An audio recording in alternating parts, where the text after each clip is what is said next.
it is up to you viongozi vile umeongea hapa.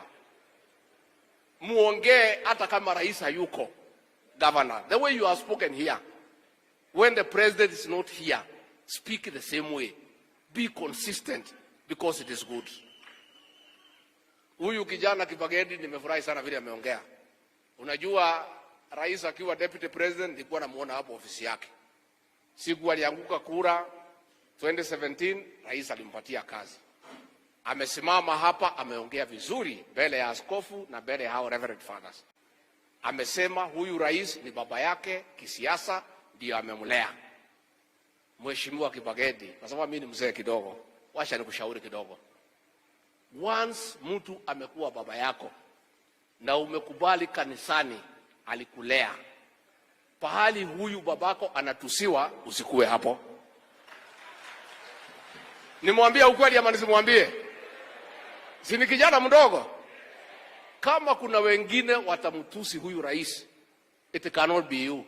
Kwa sababu miaka 5 alikulea, alikupatia chakula na watoto wako, alikupatia kazi. Hata kama hupendi, hata kama hutaki, at least akitusiwa isitoke kwa mdomo yako, kwa sababu unaweza kupalana. Ama si nimemwambia vizuri? Kwa sababu amesimama hapa mbele ya kanisa amesema this is my father. Huyu ndio amenifundisha, ndio amenilea. Unawezaje kwa hiyo mdomo imekubali ni babako itoke maneno ya kumtusi au kumkera ambaye alikutunza, alikulea? Mimi sitaki nisidishe kutoka hapo. Mimi nataka kusema watu ya hapa Abagusi, watu ya pale Mlimani tunapenda nyinyi. Mzee wenu Nyachai tulimpatia bibi kutoka pahali inaitwa Kiawarigi.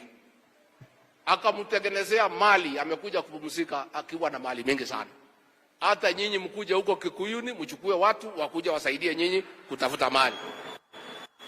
Mtakuja kuchukua wasichana wetu? Mtakuja? Hata kama mmetufukuza kwa biashara ya matatu ni sawa. Manyumba yote mmechukua.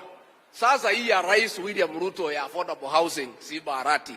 Kubalieni hii wa Kisii wajenge hii manyumba, kwa sababu hao ndio wenye kujenga katika hii Kenya.